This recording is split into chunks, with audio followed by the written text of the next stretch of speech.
Beer and cookies don't fucking mix. Neither does beer and cake. Don't listen to that bitch back there. She's nuts. Those of you that don't know me, I drive around with a skeleton, a full-body skeleton in my passenger seat. Her name's Mary Jane.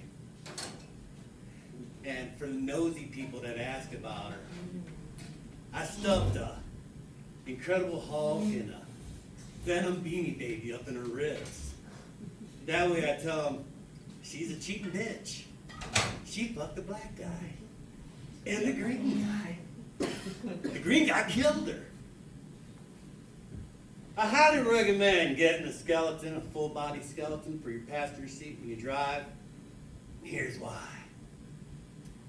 Around Halloween time, it's all cutesy, almost like a Christmas tree. But now, it's fucking creepy. And when people see me coming, they either speed the fuck up, or they slow the fuck down and get out of my way. It's very, very nice. Another place where it comes in handy is when you have to merge. Son of a bitch, I can't believe I have to write another set about merging. You know, I drive a lot. Everywhere. And I thought it was just Hoosiers that couldn't get the grasp of fucking merging. Oh, I was wrong. This is a nationwide epidemic. I was in another state on the expressway in an area where merging is an absolute necessity. There was ample space in front of me and plenty of space behind me, and I was maintaining a reasonably safe speed. But the moron next to me felt he wanted to merge his vehicle in with mine, and then looked at me like I was the asshole. You know, on paper, I'm fucking retarded. This thing doesn't fucking work at all. I've had it all my life. I know. The only thing it's good for is telling me when I should eat, sleep, fight, or fuck. That's it. I'm barely funny. I can barely do this. But you want to know what I do know? Basic physics. Like, two fermions cannot occupy the same space in the same quantum space. Do you know what that means? You know what that means? You don't know what it means. You're the worst merger in here. It means two solid objects can't share the same space. Let's break that down. If I'm in my lane and you need to get over, then you need to either speed the fuck up or slow the fuck down to figure out where you fit in the merging situation. Anyway, that's where Mary Jane comes in handy. But that's not why I'm here. I'm here tonight to testify. I have witnessed a miracle. Let me paint the picture for you. During the day, I do delivery. And while I was out and about, I crossed paths with a young man, could have been no older than 14. He was on the sidewalk next to the road.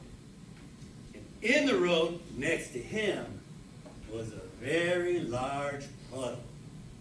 Now, I had some options. I could go around the puddle and avoid the water altogether, or I could radically reduce my speed, barely cause a ripple, or I could floor it, which that's exactly what I did. Oh, I hit that water like I was Marty McFly trying to get back to the future. And the water displacement was epic. There was no water on the ground. It was all in the air. And then time slowed down as this young man braced himself for the avalanche of moisture that's about to fall upon him. And I looked in my rear view, And that's when I witnessed the miracle. As that young man got up out of his wheelchair and with both hands flipped me the bird. You know what that means, people?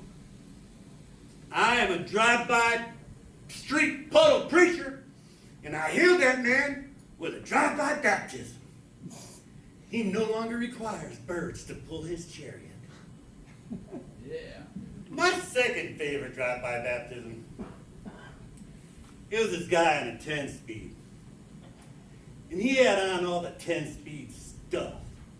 He had the helmet and the pads. His pants matched his shorts. He had a number on his back. He probably shaved his legs. Not the point. He was in the middle of what I like to call one of Indiana's street ponds. This body of water was so big that when I pulled up on it, I thought I saw the Loch Ness Monster. Now he's in the middle of the water, and he hears me coming, and he looks over his shoulder and starts to pedal faster, like he's gonna outrun a V8. I blow past him like I'm in a speedboat, and the wake of the water coming off my truck hits him right about here, hard, like Poseidon slapped him. He lost control of his bike, veered off the road deeper into the street pond, fell over on his side, disappeared into the water. Because the power of Christ compels you. But y'all don't understand, that's really rare.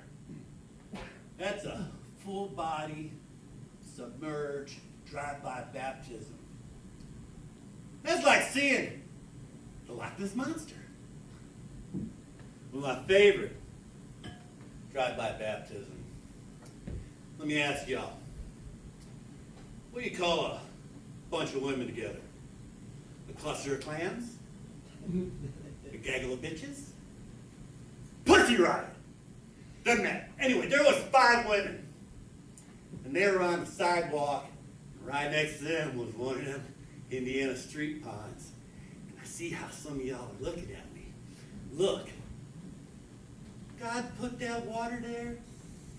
God put those people there. God put me there. I'm just acting as an instrument of God. And Jesus like, watch my boy work. I hit this water. Oh, it's biblical. It was like Moses parting the Red Sea. The wall of water, easily 2 foot taller than these women. And they're dressed very, very nicely. Their hair and makeup was done up very modestly. They're dressed as if they were on their way to church. They looked very nice. Until that water hit them. 2 of them tried to run, and the water knocked them down like the Egyptian soldiers going after Moses. It was beautiful. The other 3 just stood there screaming. One of them threw her purse in a truck, bounced off my back window and landed in the bed. I consider that a donation. A week later, I took that purse and I found that woman. And I kidnapped her and sold her into this local sex trade. Oh, very, very lucrative. But that's a story for another time. And I'm out of time, so till next time, I'm Ouija.